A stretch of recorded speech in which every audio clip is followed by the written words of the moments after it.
Good morning and welcome to the lecture number 4 of the course Water Resource Systems, Modeling Techniques and Analysis.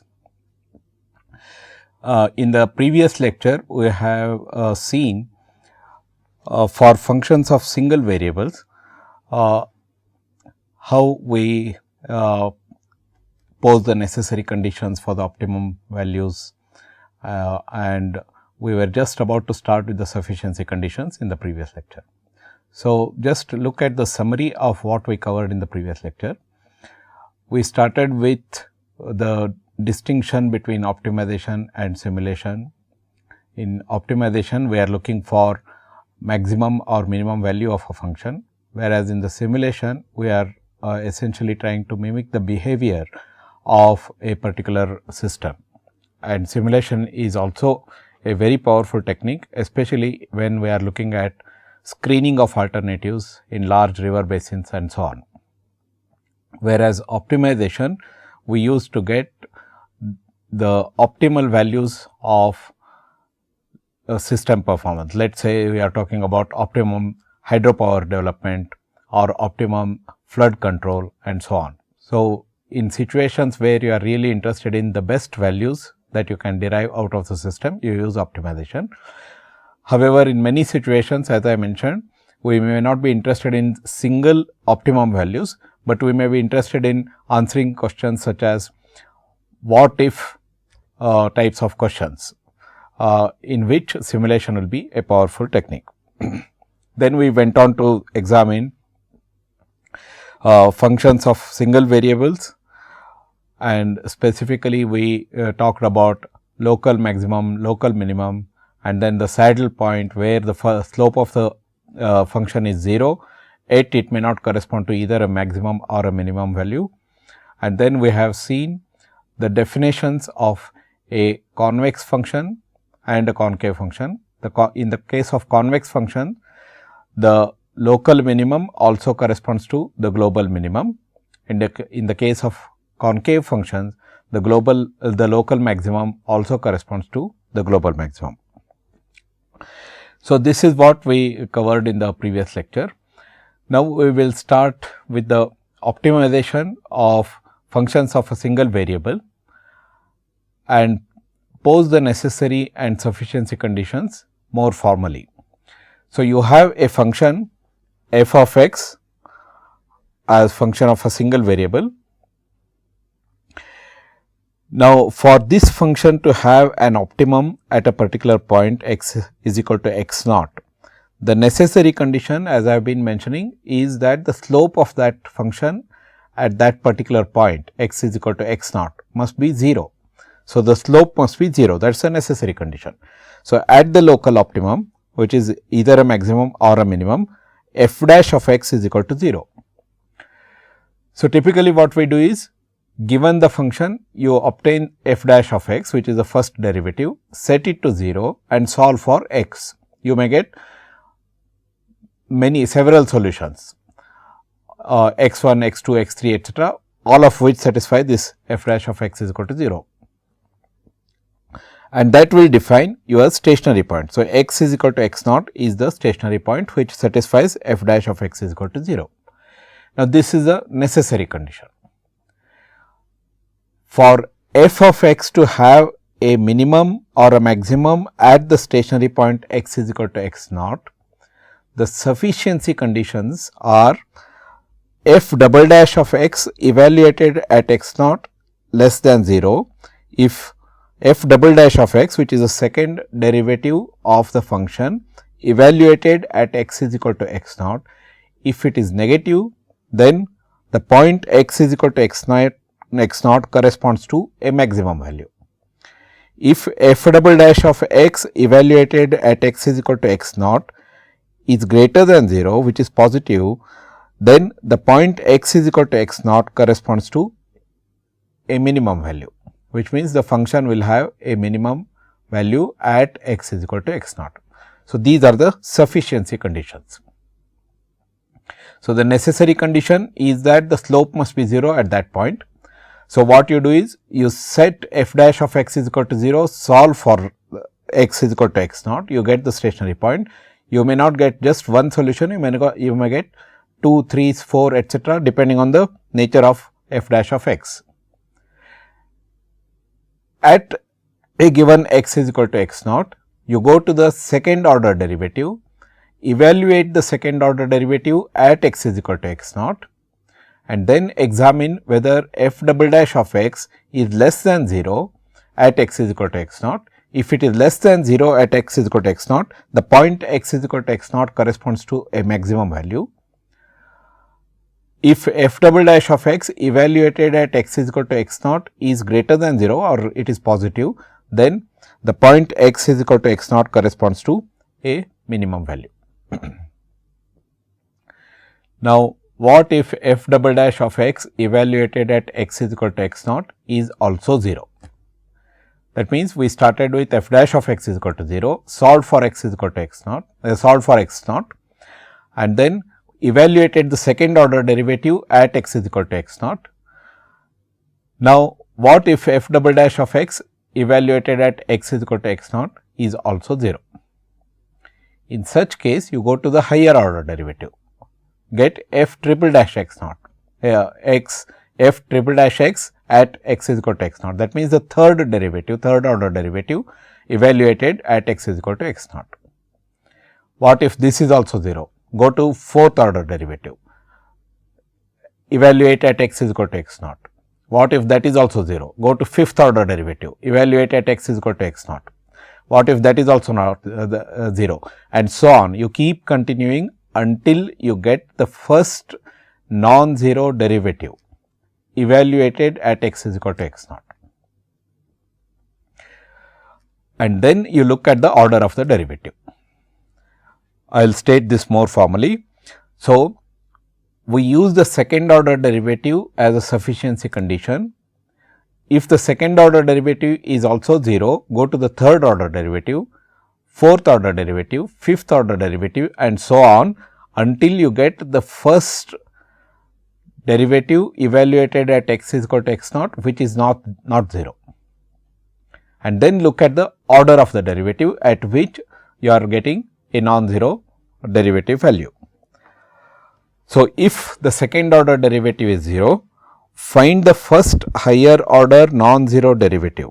Let this be the nth order derivative. What I mean by that is df by dx is equal to d square f by dx square, d cube by f by dx cube, etc. n minus 1th order derivative, they are all zeros.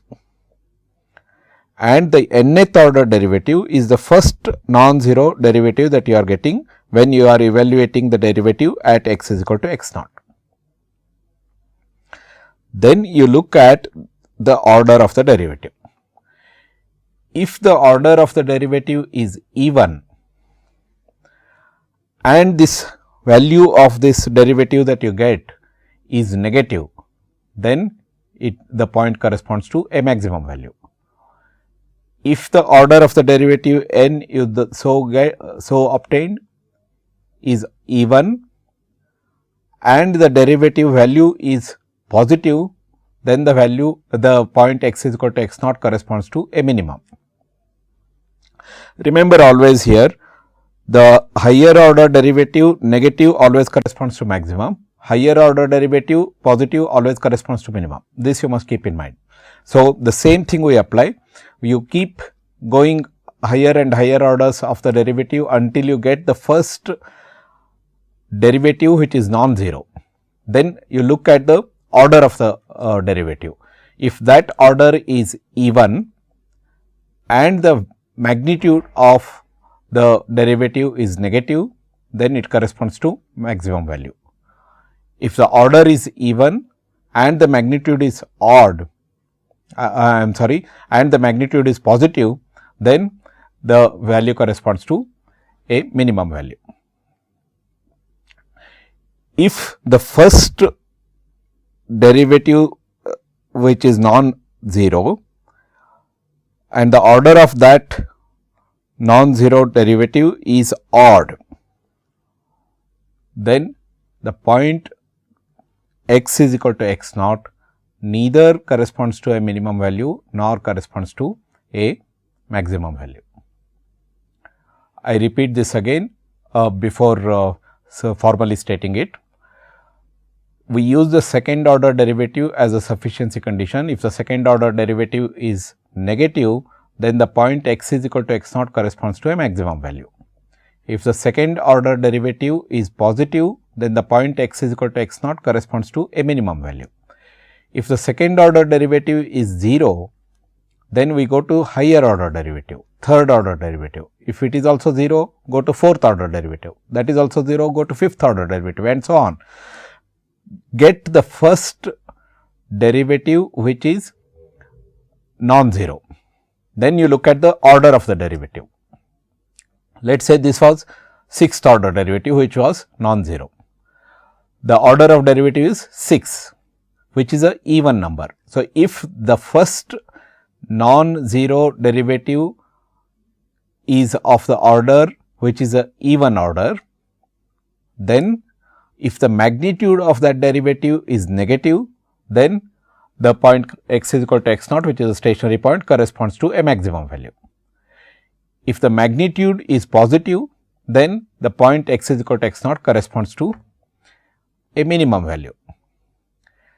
If, however, the order of the derivative is odd, then the point x is equal to x naught corresponds neither to a minimum value nor to a maximum value. So, this is what we state formally now. So, if n is odd and dnf by dxn, which is the nth order derivative of the function evaluated at x is equal to x naught, is positive, then x naught is a local minimum. This is a more informal way of putting it. What we mean by that is x naught corresponds to the function having a local minimum at that point, or the function has a local minimum at x is equal to x naught. If n is even and dnf by dxn evaluated at x is equal to x naught is negative, then x naught corresponds to a local maximum.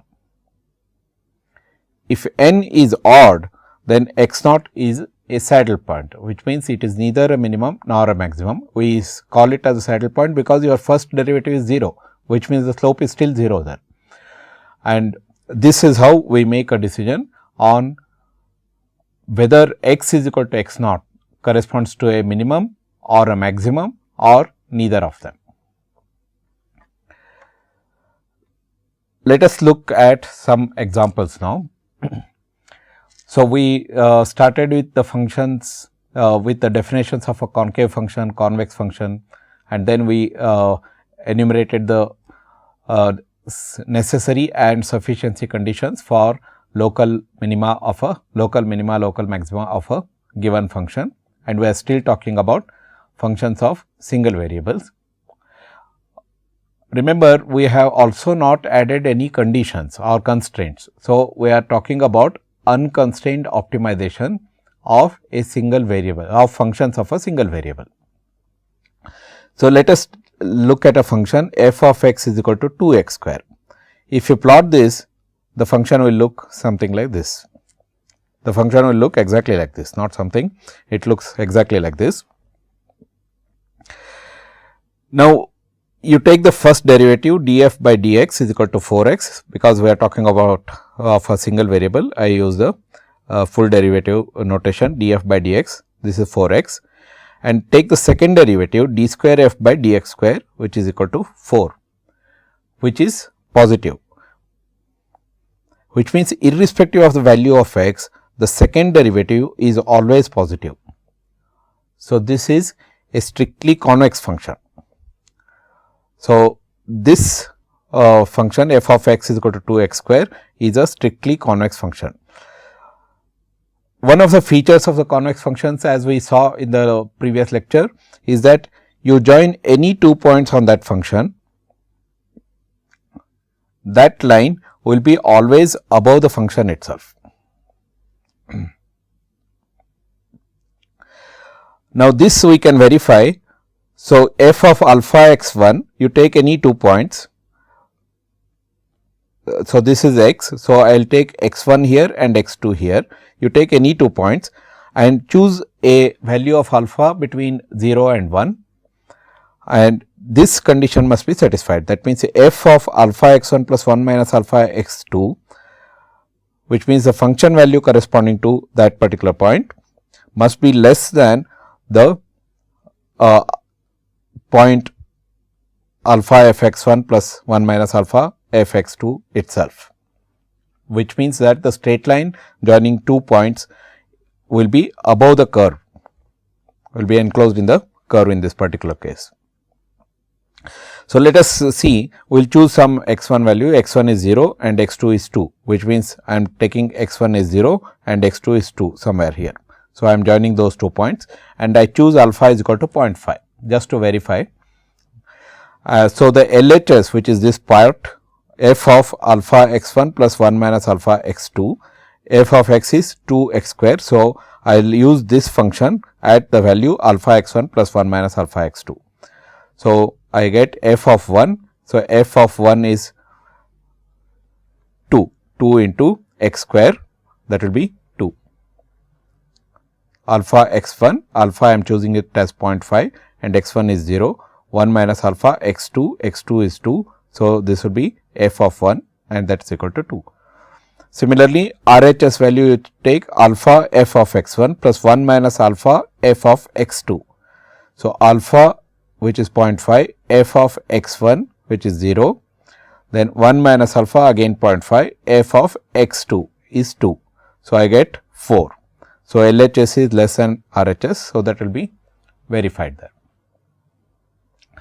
This is just a feature of convex functions. Remember, this is not the definition of convex functions.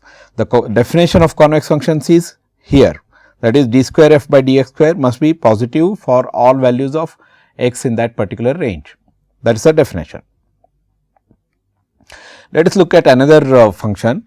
We just take the mirror image of that. We will say f of x is equal to minus 2 x square. So, the function plots like this. So, if you join any 2 points here in this curve, this will be below that curve. This line will be below that curve, and this is what we have seen in the previous class. So, f of x is equal to minus 2 x square, and therefore, I take the first derivative, that will be minus 4 x, and d square f by dx square will be minus 4, which is always negative irrespective of the values of x. The second derivative is always negative, and therefore, you get the global maximum. The local maximum also corresponds to the global maximum. In this case, it occurs at 0.0. So, this is how you determine whether a given function is a concave function or a convex function. Now, you can also verify this for the concave function. You have f of alpha x 1 plus 1 minus alpha x 2 must be greater than alpha f of x 1 plus 1 minus alpha f of x 2. Choose any values of x 1 and x 2, convenient values of x 1 and x 2. Choose a value of alpha between 0 and 1 and then verify this. I will not do that because I have just demonstrated that for the convex function. Similar way you can do it for concave function. Now, we will see for given functions how we identify the stationary points and then see whether the stationary point corresponds to a minimum value or a maximum value and so on. So, we will take a function f of x is equal to 3 x cube minus 6 x square plus 4 x minus 7. The first condition for this to have optimum values or either minimum value or maximum value at a given point is that the first derivative of the function must be equal to 0. So, we take the first derivative f dash of x and that will be 9 x square minus 12 x plus 4, and this must be equal to 0. So, f dash of x is equal to 0. So, 9 x square minus 12 x plus 4 is equal to 0. You solve for x using this and that we call it as x naught. So, the solution for f dash of x is equal to 0, we call it as x naught, and this we obtain it as 2 by 3. Now, in this particular case, although we had a quadratic equation, we get only one solution, but in general you may get two solutions in such situations. If it is a polynomial of order 3, you may get 3 solutions or less than 2 of them may be common and so on. So, you solve f dash of x is equal to 0, obtain as many solutions as it yields, and then corresponding to each of these solutions of x naught, you determine f double dash x, that is the second order derivative. So, what did we do? We took the first order derivative, equated it to 0, solve for that equation, get the stationary points. In this particular case, you obtained only one stationary point, but there are more generally you will get several such stationary points. That means, x naught is equal to 2 by 3 may be one of the solutions, x naught is equal to 0 may be another solution, x naught is equal to minus 1 may be another solution, and so on. So, you may get several stationary points. At each of the stationary points, you have to examine whether the function corresponds to a minimum or a maximum or neither of them. So, in this case, we will examine at x naught is equal to 2 by 3 whether the function corresponds to a minimum or a maximum or neither of them. How do we do this? We go to the second order derivative and then evaluate the second order derivative at x naught is equal to 2 by 3. So, f dash of x is 9x square minus 12x plus 4.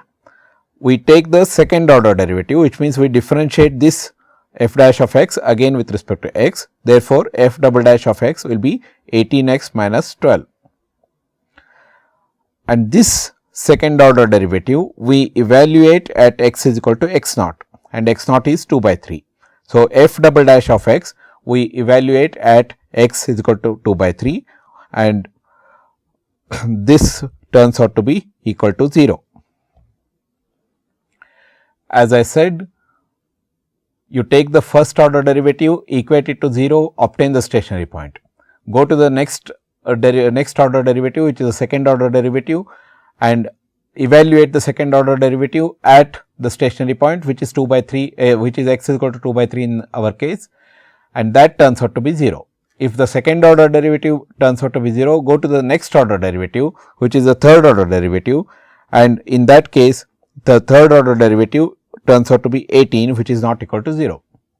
Once you obtain the first non-zero derivative, you look at the order of the derivative. In this particular case, the order of the derivative is 3, and because the order of the derivative is odd, the point x is equal to 2 by 3, which is a stationary point, neither corresponds to a maximum nor a minimum. So, that is the conclusion here. As n is equal to 3 is odd, n being that order of derivative for which we are getting a non-zero derivative value, the function f of x is neither a minimum nor a maximum at x naught is equal to 2 by 3. So, this is the conclusion that we derive. Let us look at another example, where we look at a function 12x to the power 5 minus 15x to the power 4 minus 40x to the power 3 plus 81.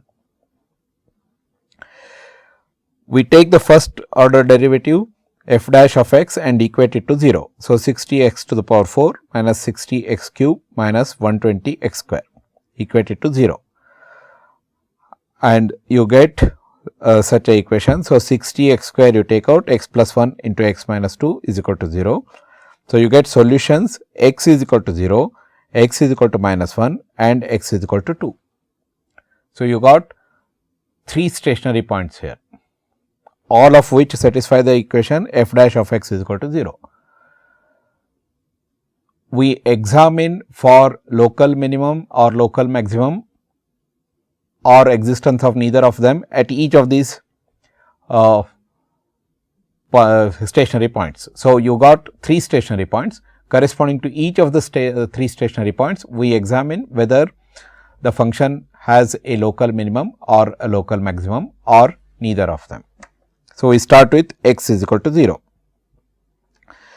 So, you got f dash of x From that you get the second order derivative f double dash of x. So, f double dash of x in this case will be 240 x cube minus 180 x square minus 240 x. This second order derivative you evaluate at x is equal to x naught.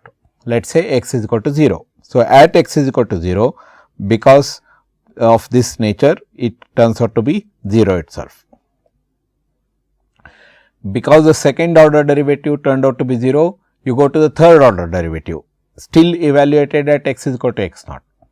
So, third order derivative at x is equal to x naught turns out to be 240, which is non-zero, and the order is 3, which is odd, and therefore, the point x is equal to 0 corresponds neither to a minimum nor to a maximum, because the order is odd here. So, that we exhausted for x is equal to 0. Then we take x is equal to minus 1. Remember, we got 3 solutions here, x is equal to 0, x is equal to minus 1 and x is equal to 2. We exhausted x is equal to 0, then we go to x is equal to minus 1. So, at x is equal to minus 1, we evaluate f double dash of x, and this turns out to be minus 180.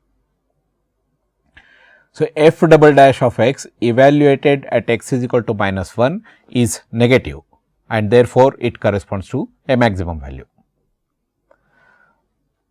So, maximum value occurs at x is equal to minus 1. Once we determine this, then you also evaluate the maximum value of the function by putting x is equal to minus 1. So, in the f of x, which is the original expression for the function, you put minus 1 and you get f of x is equal to 94. So, the maximum value of f of x, which is a local maximum of f of x occurring at x is equal to minus 1 is 94. So, we obtained x is equal to 0, x is equal to minus 1. We exhausted x is equal to 0 and x is equal to minus 1. Next, we go to x is equal to 2. Determine the second order derivative, evaluate it at x is equal to 2 and see what happens at x is equal to 2. So, f double dash of x we have determined as this expression.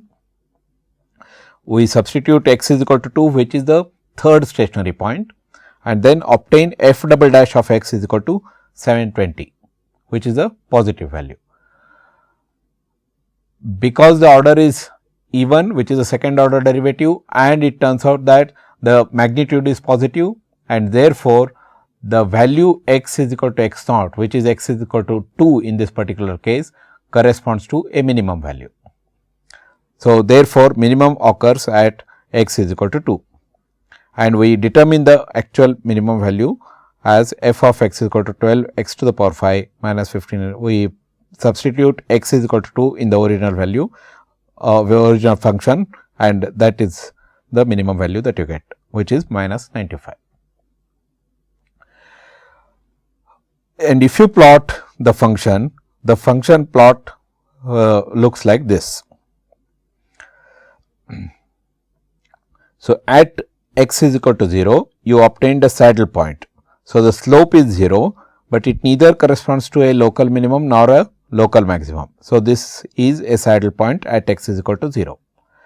At x is equal to minus 1, there is a slope of 0 and it corresponds to a maximum value, because your second derivative was negative.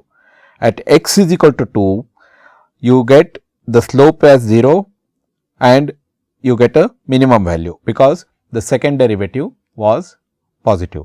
Remember, these are all local, these are here you get a local maximum, local minimum, and this is a saddle point.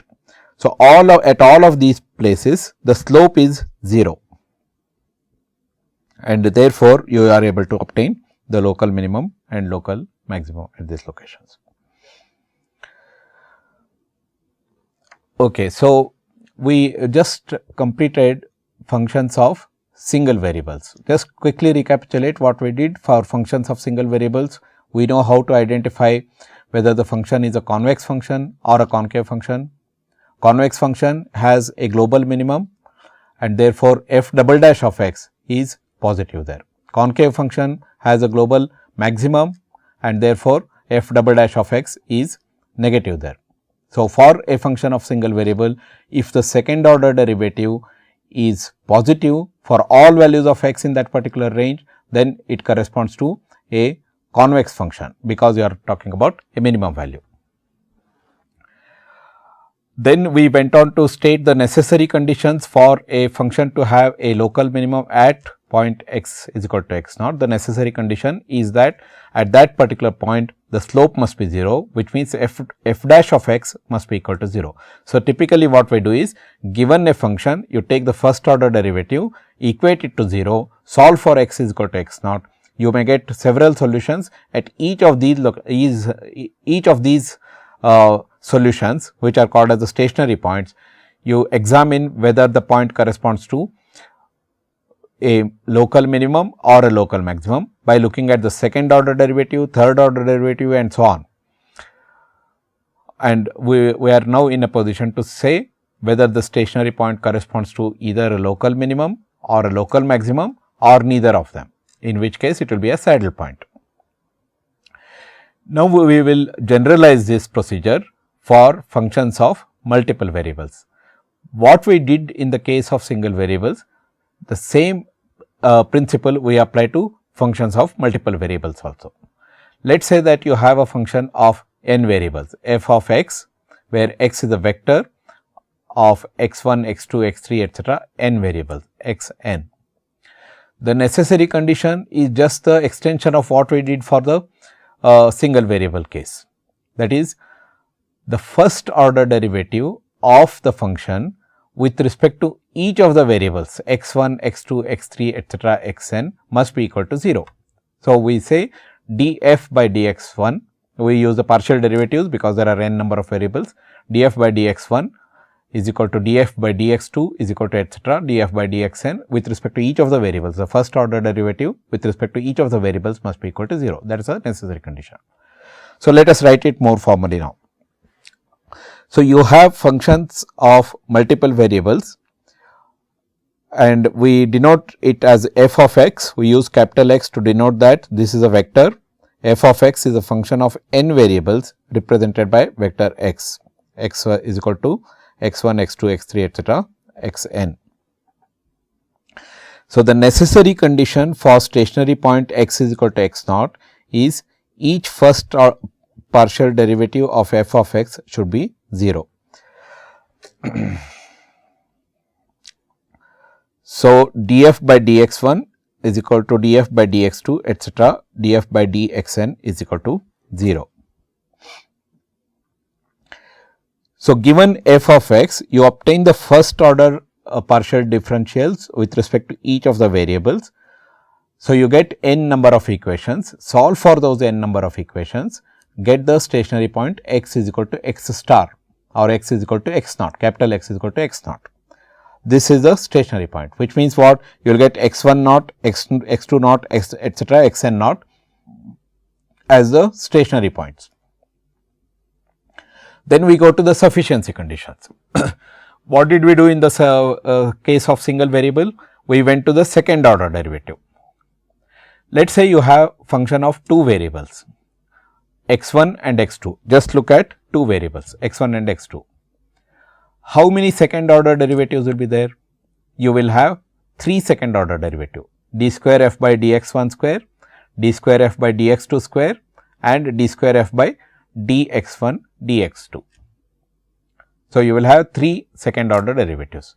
So, unlike in the first in the case of single variables, you will have many second order derivatives in the case of multiple variables. In the case of single variable, you had exactly one second order derivative and therefore, you were able to make a decision based on the second order and higher order derivatives. Whereas, as the number of variables increases, the higher order differential derivatives will be more than 2 and therefore, you need to construct matrices of second order derivatives to decide whether the stationary point that you so obtained x is equal to x naught corresponds to a minimum or a maximum or neither of them. So, we formulate what is called as the Hessian matrix. The Hessian matrix is a matrix of the second order derivatives and we make our decision based on the Hessian matrix. How do we formulate the Hessian matrix? The H of a given function, H of f of x in this particular case, is a Hessian matrix of function f of x. We define the Hessian matrix as the matrix which is a n by n size, n being the number of variables in this case, of second order derivatives. So, you write x 1, x 2, etcetera x n here, x 1, x 2, etcetera x n here. Take the second order derivative d square f of x by d x 1 square, that is x 1 with respect to x 1, x 1 with respect to x 2, which is d square f by d x 1 d x 2, then x 1 and x n d square f by d x 1 d x n. Like this, for example, here you will get d square f by d x 2 x 1, then d square f by x 2 x 2, which is x 2 square, x 2 x n. Like this, you formulate the second order derivatives. For x n, it will be d square f by d x n d x 2 and so on. So, you get a n by n matrix of the second order derivatives. Now, this is a Hessian matrix. The Hessian matrix has to be evaluated at x is equal to x naught. So, this Hessian matrix we so formulate, we evaluate this Hessian matrix at x is equal to x naught. What is x is equal to x naught? That is the stationary point that we have obtained here. So, you obtain the stationary point at x is equal to x naught, formulate the Hessian matrix, evaluate the Hessian matrix at x is equal to x naught, and then make a decision of whether the point x is equal to x naught corresponds to a global a local minimum or a local maximum. We will do that now. So, the sufficiency condition is, if the Hessian matrix that you so determined just now and evaluated at x is equal to x naught, if the Hessian matrix is positive definite,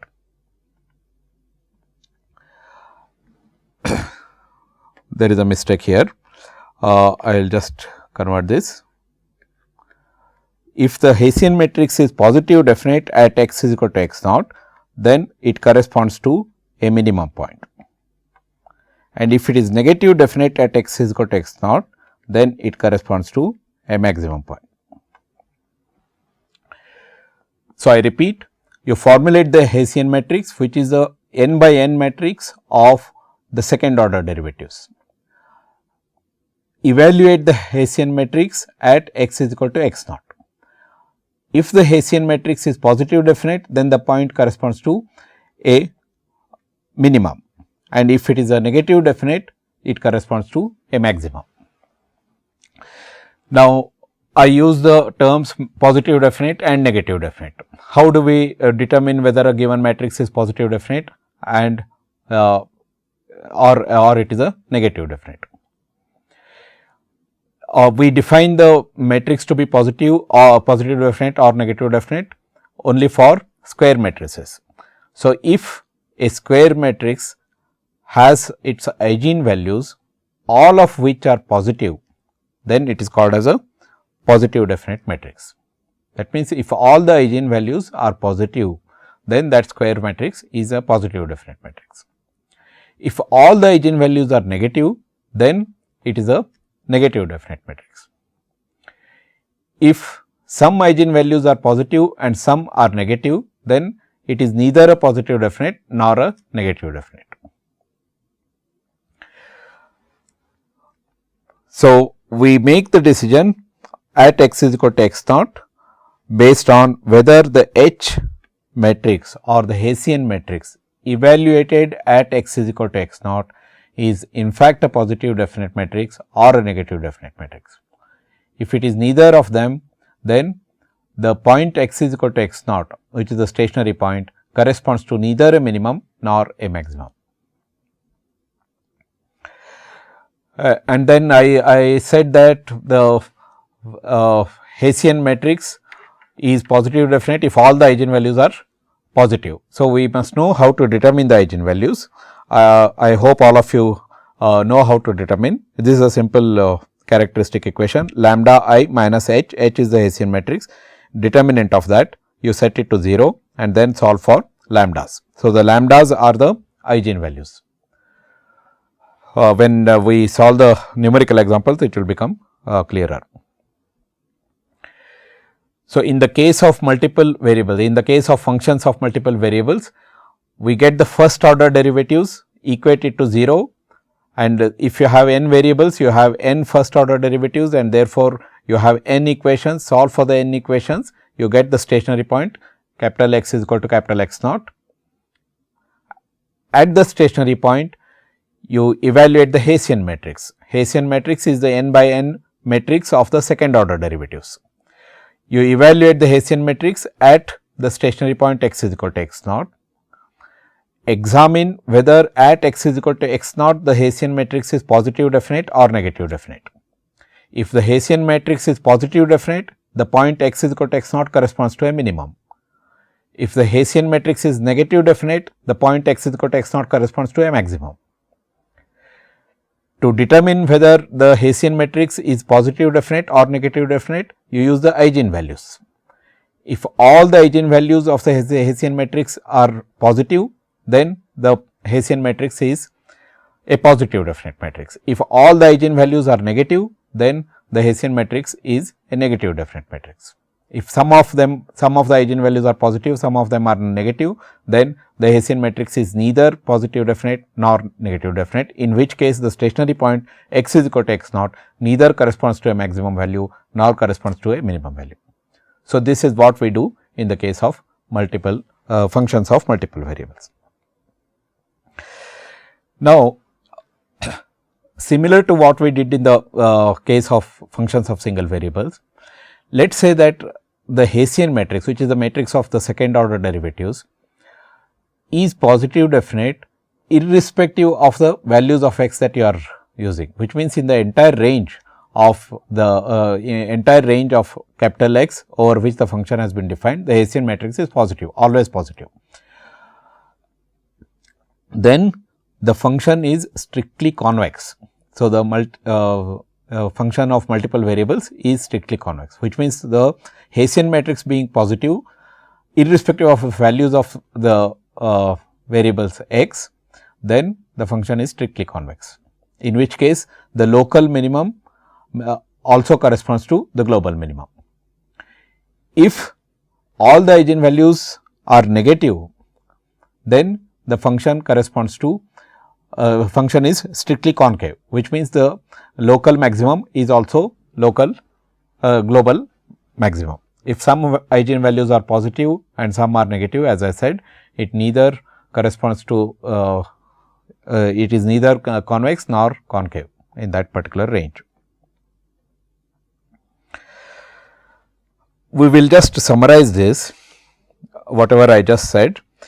Whether the function is minimum or maximum at x is equal to x naught depends on the nature of eigenvalues of its Hessian matrix evaluated at x is equal to x naught. That is, the Hessian matrix is evaluated at x is equal to x naught. If all eigenvalues are positive at x naught is a local minimum. This is what we saw. If all eigenvalues are positive for all possible values of x, then x naught is a global minimum, because that corresponds to a convex function. So, if the function is convex, then the local minimum that is the local minimum also corresponds to the global minimum. So, that is what we mean here. If all eigenvalues are negative at x naught is a local maximum. Then if all eigenvalues are negative for all possible values of x, then x naught is a global maximum. Similarly, if some of them are positive, some of them are negative, we are unable to make a decision on whether it is a local minimum or not. I am sorry, we are able to say that that point x is equal to x naught corresponds neither to a local minimum nor to a local maximum. Let us look at an example of multiple variables. We will take two variables now.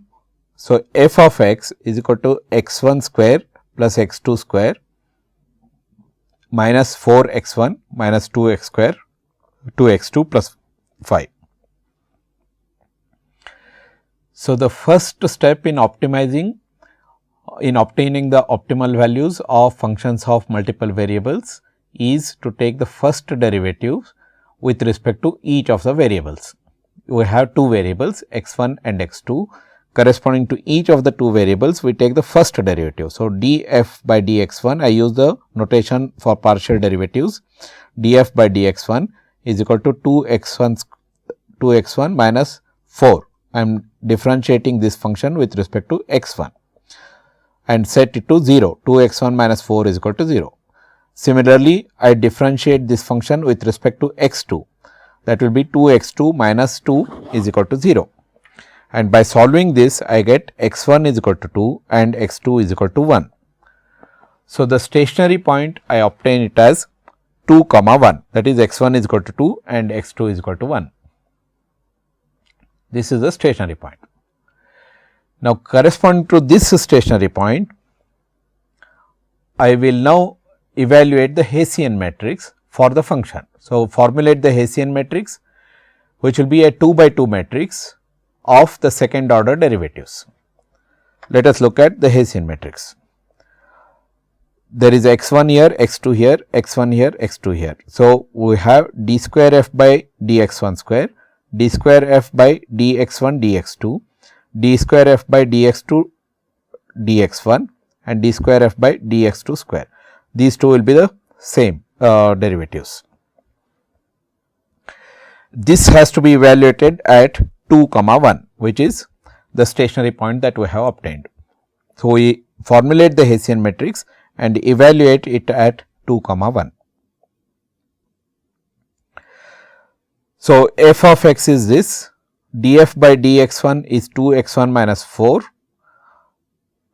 and therefore, d square f by dx1 square is, we are differentiating this with respect to x1 and therefore, we get d square f by dx1 square is equal to 2. d square f by dx1 dx2, you differentiate this with respect to x2, that is 0.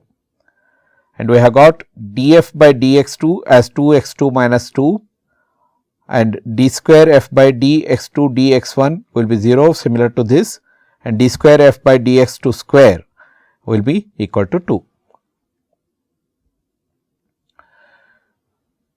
What happened in this case is that irrespective of the values of x1, your second order derivative is 2 here.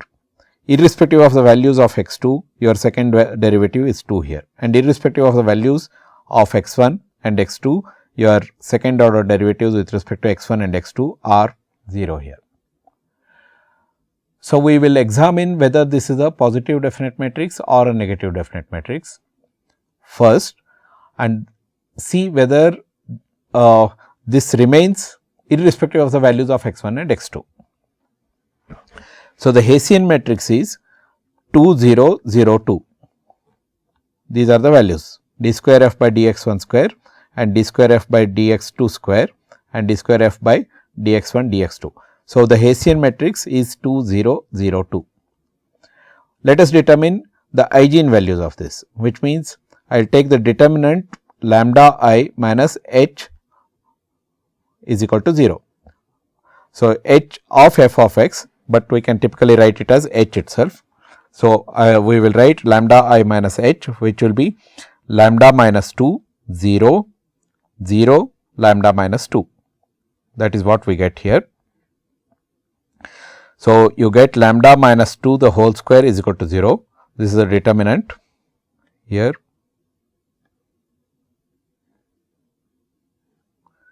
This is determinant and this we are setting it as 0. So, lambda minus 2 whole square is equal to 0. So, we get the solutions for lambda as lambda 1 is equal to 2 and lambda 2 is equal to 2, which means the both the eigenvalues that you obtained are in fact same. Lambda is equal to 2 is what you got. Both the solutions are positive and therefore, the H matrix is positive definite. And therefore, the solution that we obtained, that is the stationary point that we obtained, namely x is equal to 2 comma 1, in fact corresponds to a local minimum. Further, why we said local minimum? It is because the H matrix is positive definite. Because it is positive definite, it corresponds to a minimum value, and therefore, the stationary point that we just obtained, namely 2 comma 1, is in fact a local minimum. Further, because the H matrix is positive definite irrespective of the values of x. Remember here we got this matrix 2 comma 0, 0 comma 2 irrespective of the values of x that we substitute. If this were a function of x1 and x2, then we would have substituted x1 is equal to 2 and x2 is equal to 1, and then obtained the H matrix evaluated at that point.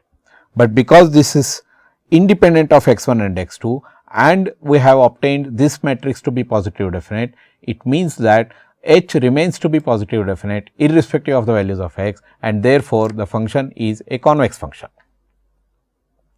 Because the function is convex function, the local minimum that you obtained at this particular point x is equal to 2 comma 1 is also a global minimum. So, as the Hessian matrix does not depend on x1 and x2 and it is positive definite matrix, the function is strictly convex, and therefore, the local minimum is also the global minimum. Let us look at, I hope this problem is understood correctly. What we essentially did was that we obtained the stationary point by taking the first order derivatives. There were two variables in this case, and therefore, you get two equations when we take the first order derivative. Solve for the variables x1 and x2. This constitutes the stationary point.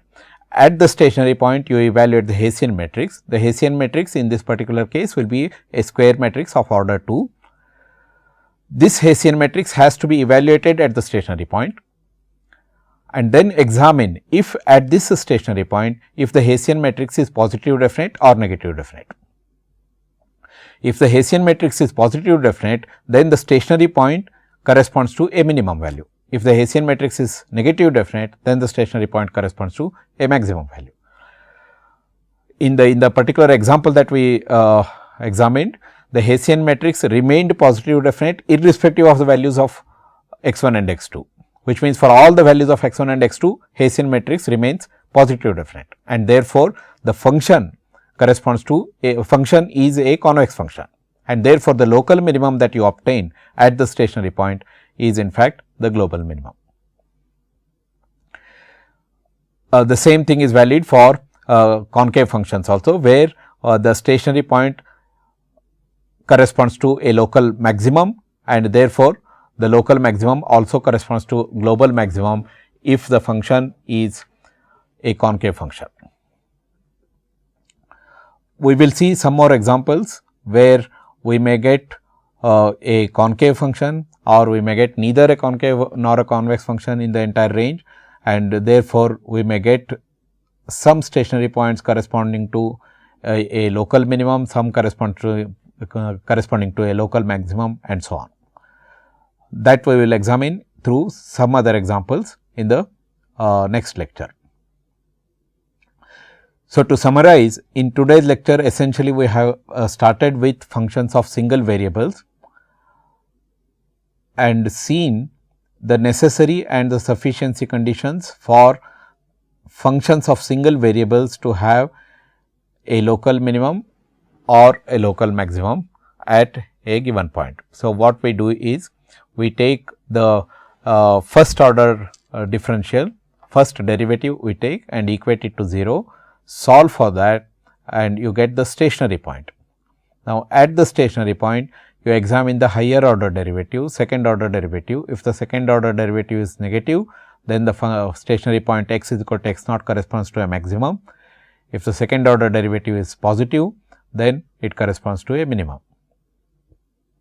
I again repeat, always associate positive values with minimum, that is positive values of the second order derivative or the higher order derivatives where you are able to make a decision. Positive always corresponds to minimum, negative always corresponds to maximum. and if the second order derivative was also 0, then you go to higher order derivative, third order, fourth order, fifth order, etcetera, and get the first derivative which is non-zero. Then look at the order. If the order is odd, then this stationary point is neither a minimum nor a maximum. If the order is even, then you check the magnitude of that particular derivative. If the magnitude is positive, it corresponds to a minimum. If the magnitude is negative, it corresponds to a maximum. We saw some examples where we got a combination of these cases, where you can identify local minimum, local maximum, and we are also able to say that the point corresponds to neither a minimum nor a maximum. Then we went on to examine functions of multiple variables, where essentially the same principle holds. You first take the first order derivative, equate it to 0. If there are n number of variables, you get n number of equations, solve for these n variables using these n number of variables. That defines the stationary point. Capital X is equal to x naught, where x is a vector of n variables. Then you formulate the Hessian matrix. Hessian matrix is the n by n matrix, the square n by n square matrix of second order derivatives. Evaluate the Hessian matrix at x is equal to x naught, which is the stationary point. If at x is equal to x naught, your Hessian matrix is a positive definite matrix, the point x is equal to x naught corresponds to a minimum. If the Hessian matrix evaluated at x is equal to x naught is a negative definite matrix, then the point x is equal to x naught corresponds to a maximum. Always associate positive with minimum values, negative with maximum values when you are making the decisions based on the derivatives. Then we also saw that if the Hessian matrix remains positive definite irrespective of the values of the x that you use, which means in the entire range of the definition of the function, if the Hessian matrix remains positive definite, then the function corresponds to a convex function, and therefore, the local minimum also corresponds to the global minimum. Local minimum is also the global minimum. Similarly, if the Hessian matrix remains negative in the entire range of the function definition, then the local maximum corresponds to the global maximum. So, we will continue this discussion on multiple variables in the next class. I will cover another 2 examples, and that completes the unconstrained optimization. Remember, the class of optimization techniques that we are dealing with are unconstrained optimizations, because we are not putting any conditions. We are just stating a function, and for that function to have a local minimum, local maximum, global minimum, global maximum, we are setting out the conditions for that. Once we start putting constraints onto this, then the problem becomes much more complicated. We will see those in the subsequent classes. Thank you for your attention.